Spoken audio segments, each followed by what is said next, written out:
Oke, assalamualaikum warahmatullahi wabarakatuh. Minasang ohayo gozaimasu. Bertemu lagi ya dengan Miranti Sensei di sini pada mata kuliah Nihon Bungaku. Ya, minasang, hari ini kita akan membahas literature project ya atau kita akan menganalisis dari karya sastra yang sudah atau yang akan kita pelajari saat ini gitu ya. Minasang. Oke. Nah, ini kalau skenario pembelajarannya, setelah ini kita akan ada studi kasus nih. Studi kasusnya berkelompok ya, sesuai kelompok yang Sensei berikan kemarin.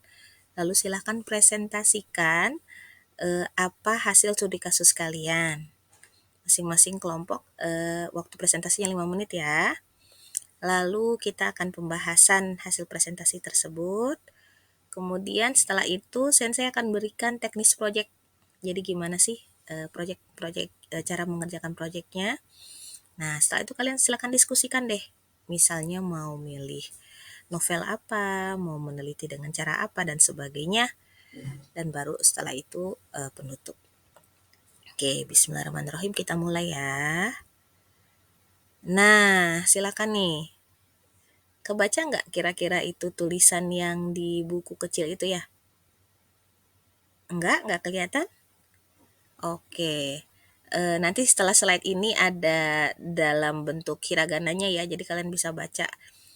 Oke, minasang itu adalah puisi tulisan dari Miyazawa Kenji. Nah, ini puisi yang terkenal sekali ya. Mungkin beberapa dari kalian ada yang udah tahu bahkan ya tentang puisi ini, Ame ni mo Makezu. Silahkan dibaca, kemudian tuliskan pendapat kalian, interpretasi kalian, perasaan kalian ke dalam Padlet yang sudah Ibu share ya. Oke, ini linknya. Oke, silakan nanti diklik ya. Ibu share juga di kolom chat. Oke. Nah, coba. Siapa yang bisa baca? Siapa bisa bantu baca? Oh, oke. Nabil ya? Oke. Amenimo Makezu. Betul. Kaze ni mo Makezu. Yuki ni mo Natsu no Atsusa ni mo Makeno. Jobuna Karada o Mochi. Ya sampai situ dulu ya. Oke, selanjutnya Haikal Sang. Oke.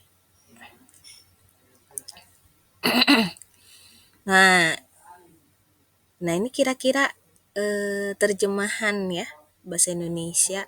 Walaupun yang namanya terjemahan itu kita menggunakan diksi dari penterjemah ya. Jadi ada rasa bahasa di sana kayak gitu. Jadi bisa jadi kalau latar belakang penterjemahnya itu dari kampung misalnya, dia bisa tuh menerjemahkan kosakata tadi sesuai dengan apa yang dia rasakan sehari-hari selama hidup di kampung. Tetapi kalau dia misalnya dari latar belakang yang berbeda gitu ya, maka rasa penerjemahannya juga akan berbeda di situ. Teman-teman juga bisa lihat sendiri di situ.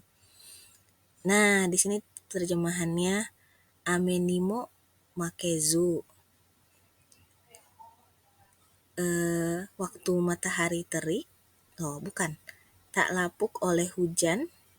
Amenimo Makezu. Kazenimo Makezu. Tak limbung oleh angin. Tak lekang oleh salju dan teriknya matahari. Ya, jadi itu terlihat ya bagaimana perjuangan dari seorang Miyazawa Kenji dalam apa? Minasang? Sok yang tadi sudah analisis. Iya, dalam mempertahankan kewarasannya mungkin ya, karena beliau menyadari bahwa umur beliau itu sudah tidak lama lagi gitu. Nah, di situ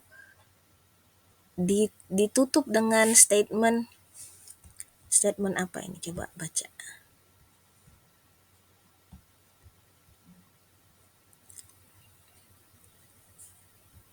So iu mono ni watashi wa naritai. So iu mono ni watashi wa naritai. Jadi bagaimana Miyazawa Kenji itu sangat menginginkan bisa menjadi yang seperti yang dia tulis gitu. Ini seperti terungkap penyesalan ya, penyesalan beliau selama hidup. Kalau beliau masih punya waktu, beliau ingin melakukan hal-hal ini gitu ya, minasan. Nah, itu berarti analisis metaforanya ya. Jadi amenimo makezu, kazenimo makezu itu metaforanya adalah ketahanan fisik dan mental, bahwa dia menginginkan diri yang tidak mudah goyah, tidak mudah menyerah, begitu ya minasan ya. Oke, bagus sekali tadi presentasi dari kelompok Sinta ya mungkin ya, yang paling mendekati dengan apa yang diharapkan oleh Miyazawa Kenji. Oke. Nah nih, ini untuk proyeknya nih, minasan. Nah, kalau tadi Sensei mengutip dari puisi ya, nah sebenarnya Miyazawa Kenji itu banyak karyanya berupa novel atau berupa dan juga berupa cerpen. Jadi minasan silakan cari skrip berbahasa Jepang ya. Carinya skrip berbahasa Jepang, jangan langsung cari terjemahannya. Baca dulu skrip berbahasa Jepangnya, kemudian analisis. Oke, gimana cara analisisnya? Oke, misalnya kalian diskusikan metafora apa saja yang kalian temukan. Selanjutnya, kalian tafsirkan tuh, buatlah analisis dari metafora tersebut. Nah, kemudian jangan lupa masukkan referensi yang mendukung argumen kalian. Ini karena kalian sudah mulai ya menuju skripsi ya, anak semester 5. Sebentar lagi kan harus memilih judul, jadi mulailah membaca penelitian-penelitian terdahulu yang membahas tentang Miyazawa Kenji. Banyak loh. Jadi silahkan dicari ya, tapi ingat carilah yang paling terbaru 5 tahun terakhir ya. Oke. Nah, terus gimana cara analisisnya?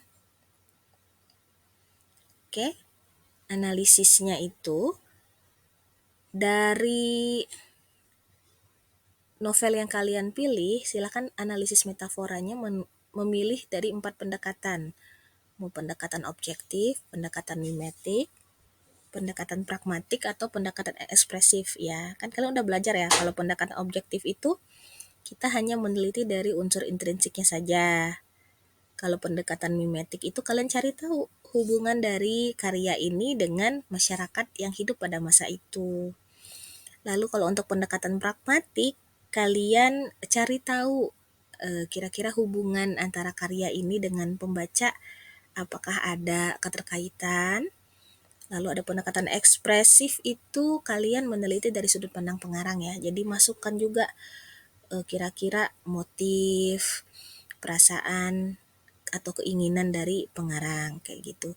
Ya, ini nanti analisis novelnya berbentuk video ya, minasang ya, bukan tulisan. Ini harapannya memang kalian terbiasa latihan presentasi skripsi begitu.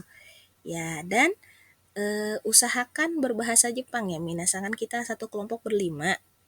Silakan bagi-bagi, misalnya Nabil Sang ada pembukaan pakai bahasa Jepang. Nanti giliran masuk ke analisis isi, boleh disisipi bahasa Jepang, di awal ada bahasa Jepang, kemudian kalau belum lancar sisanya boleh pakai bahasa Indonesia. Gunakan Sonkeigo ya. Ya, jangan futsu. Jadi gunakan bahasa yang sopan, yang hormat, jangan bahasa sehari-hari. Ya, minasan kan kita sedang mengejar N3 ya. Jadi sudah belajar Sonkeigo tuh kayak gimana, menggunakan bahasa hormat tuh gimana. Iya, betul. Oke, ada pertanyaan lagi? Iya, tenggatnya 1 minggu sebelum UAS itu maksimal. Ya, oke. Hai, ijo desu. Minasang otsukare sama desta. Mata raishu. Assalamualaikum.